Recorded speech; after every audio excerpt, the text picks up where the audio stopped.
Okay, measures of center, stem plots, and box plots. There's a cute monkey. So, measures of center. Well, the mean is a measure of center. Mean. So that's where you add up all the data values and divide by the number of data points. The mean is also called the average. So if we wanted to find the mean of this data set right here, well, we could just add 3 plus 5 plus 7 plus 7 plus 8 plus 9 plus 10 plus 10 plus 12, divide that by the total number there, which is 9. You get 71 over 9, which is 7.89. Is the mean of that data set. Median is the middle number. When you're the middle child, so you hold all the power. Ask my brother, who's the middle child. He is like freaking princess in my family. And I'm old. Like, I mean, I'm not that old, but he's still princess. Like, he'll always be princess, you know. The median is the middle number of the data. So if the middle is 2 numbers, then you can add those 2 numbers and divide it by 2. So if there's 2 numbers in the middle, just find the average of those. But for this data set, we can find the median here, which is 8. And the easiest way, I would just like cross numbers out. So that'd be 3, 4, so 8 is right in the middle. Okay? And then mode is the most frequent value in the data set. And they can have, data sets can have multiple modes or they can have no modes. So if we look over here, the mode here would be 7 and 10 because we have 2 7s and we also have 2 10s. Okay? Pretty simple. Now, weighted averages. So a weighted average is the average of a data set where certain numbers are more important than others. Or they just hold different value. Like, I don't know if more important is the best way to say it, but they hold different value. Okay, so the weighted average is used when quantities are mixed or too numerous to count. So let's look at this one. So a manufacturer purchased 20,000 units of a product at $1 each, 15,000 at $1.15 each, and 5,000 at $2 each. And we want to find the average cost of the product. Well, first we need to figure out, like, how much did we spend on all this product? So we have 2,000 times $1 for each of those, 15,000 times $1.15 for each of those, and 5,000 times $2 for each of those. So that would be our total cost. And the total number of units would be the 20,000 plus 15,000 plus 5,000. So if we want to find our average here, we're just going to take the total cost and divide it by the total number of units. So that's going to be that big thing over that thing. So you get 47,250 over 40,000, which is 1.1825. So the average cost of the product would be $1.18. Okay, which makes sense. All right, so stem and leaf plots. You might have seen these before. They look kind of like this. But so the stem, like, represents either the tens or maybe a decimal point, or sometimes they mean different things and they'll tell you. The leaves on this, for example, represent the ones. So we have like 1, 2, 2, 5, 8. So the 2 1 represents 21. 2 2 is 22. 2 2 is 22. 3 7 is 37, and so on. Okay, so a stem and leaf plot is a graph that uses the digits of each number in the data set. So it provides a visual display that groups the data, but also shows all the numerical values.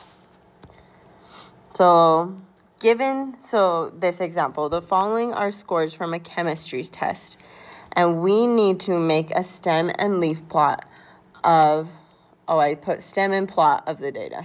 stem plot. We need to make a stem plot of the data, okay?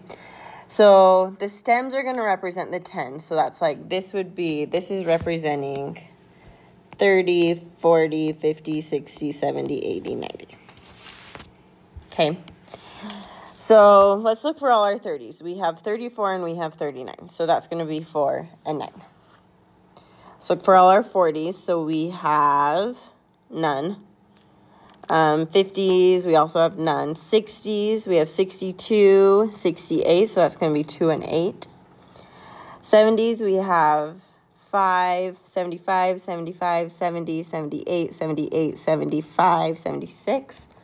So that's going to be 0, 5, 5, 5 for all those 75s, 6, and then 8, 8 for the 278s. For the 80s, we also have a bunch. We have 80, 84, 87, 85, 84, 82, 85. So that's going to be 0, 2, 4, 4, 5, 5, 7. Then the 90s, we have 0, 3, 4, 5, 8, 8. Okay. Now, we want to identify the minimum and maximum scores. So the minimum score here would be 34. And the maximum score here would be 98. And we can see that easy. Like, this is our minimum. This is our maximum. So this one represents 34. This one represents 98. Now we want to know the range. Well, the range is where you subtract the minimum from the maximum. So 98 minus 34 is 64. And then what scores appear to be outliers and why? Well, the 34 and 39, because they are far removed from the rest of the data. Like these ones, these are all grouped together here, but these ones are like out doing their own thing. Okay, so that means these two people did not know what's going on the test. These people knew what's going on a little bit better. Okay. All right, let's get into quartiles. So quartiles are values that divide the data into 4 subsets of equal size. So to calculate quartiles, we basically are just finding medians of the data, okay? So to find the second quartile, that's just the median of the data set. To find the first quartile or the lower quartile, that's the median of the lower half of the data set.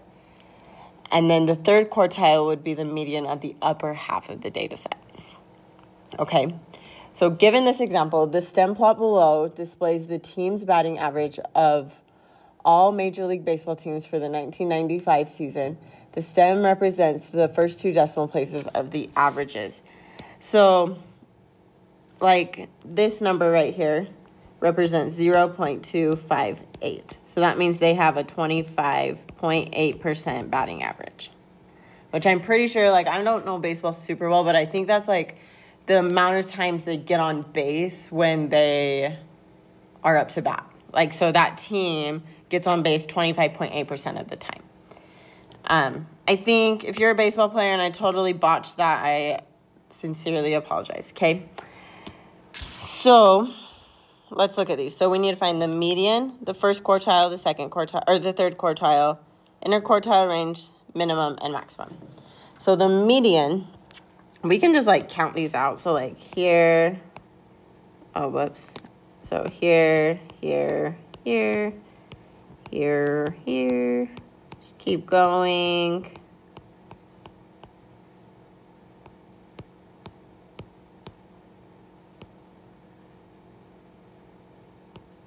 Wait, did I do that wrong? I don't remember. Okay. So the median would be right there between 4 and 5. Which makes sense because there's 1, 2, 3, 4, 5, 6, 7, 8, 9, 10, 11, 12, 13, 14 data points below it. And there's 1, 2, 3, 4, 5, 6, 7, 8, 9, 10, 11, 12, 13, 14 above it. Okay. So then to find the median, that's going to be 0.264 plus 0.265, and we're just going to divide that by 2. So the median of this data set is 0.2645. Now to find the first quartile, we need to find the median between that first set of data. So if there's 14 data sets right there, we just need to go up 7. So it's going to be between 9. So it's between this number and this number. Okay, so that's going to be 0.259 plus 0.260 divided by 2. So that's 0.2595. Now the third quartile, same thing, just find the median between that second half of data. So it's right there. So that's going to be 0.257 or 0.275 plus 0.276 divided by 2. So that's 0.2755.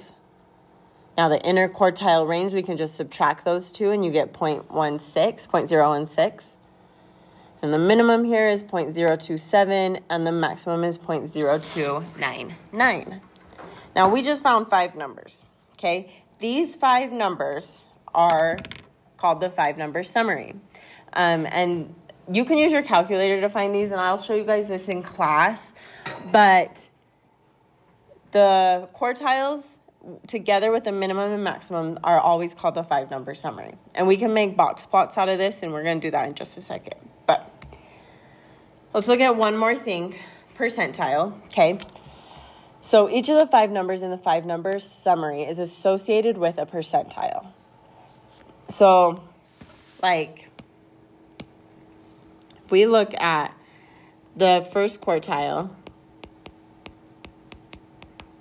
that's going to be the 25th percentile because 25% of that data lies below the first quartile. The second quartile would be the 50th percentile, and the third quartile will be the 75th. So you might have been told when you were a baby, well, your parents might have been told when you were a baby that you were like in the 90th percentile for height or something. Like I got told that I was in, it was like the 95th percentile for height. And so my whole life I thought like, wow, I'm going to be really tall. I'm not that tall. But as a baby, I was a pretty big baby. And so they put me in the 95th percentile for height because I was taller or longer than 95% of babies that were born. Okay. I also had like I was in like the 90th percentile for how big my head was. Like, I don't think I have a very big head now, but I guess you could be the judge of that. Okay. Anyways, that's what percentile is. Okay. So the pth percentile of a set of numbers is a value in such that the p% of the numbers are less than that value. Okay, so if we look at this data that we were just looking at from before, we want to know the percentile rank of 0.260. So 0.260 is right there, which that is above 7 data points. So 7 data points are below that. And total here, we have 28 data points. So if we just do 7 divided by 28, you get 1/4, which is 0.25. So that means that is the 25th percentile rank. So that means 25% of the teams are less than a batting average of 26%. Okay. We want to find the batting average at the 85th percentile. So let's first figure out like what data point is at the 85th percentile.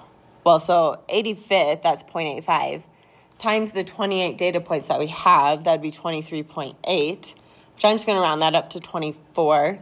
So the 24th position, which is right there. So 0.279 is the batting average at the 25th percentile, or the 85th percentile. So that means 85% of the teams have a batting average less than 27.9%. Cool? All right, last thing we're going to do is box and whisker plots. So a box plot is a visual representation of the 5 number summary. So to make a box plot, we're going to do the following. We're going to draw a number line containing the minimum and maximum. We're going to draw a rectangle with opposite sides at the first and third quartiles. And then in the box, we're going to draw a perpendicular line at the median. And then draw segments from the box to the minimum and maximum values. Those are going to be our whiskers. So to make a box plot, we're just going to do it from the data that we had before. And I'm pretty sure there's this thing in baseball where we can change these. So instead of saying like 26.45%, we could write that as 264.5. Or that could be 259.5. Or 275.5. Or 16. Or 247 and 299. If I'm wrong, baseball players, I'm sorry. But I'm pretty sure that's right. So let's draw a box plot. So first we need to draw a number line containing the minimum and maximum value. So I just went from 200 to 300. We need to draw a rectangle with opposite sides at the first and third quartile. So the first quartile is at 259.5, so about right there. And the third quartile is 275.5, so right there. Now the median is 264.5, so that's going to be a line right there. And then the last thing we have to do is do our whiskers. So our minimum value here was 247 and our max was 299.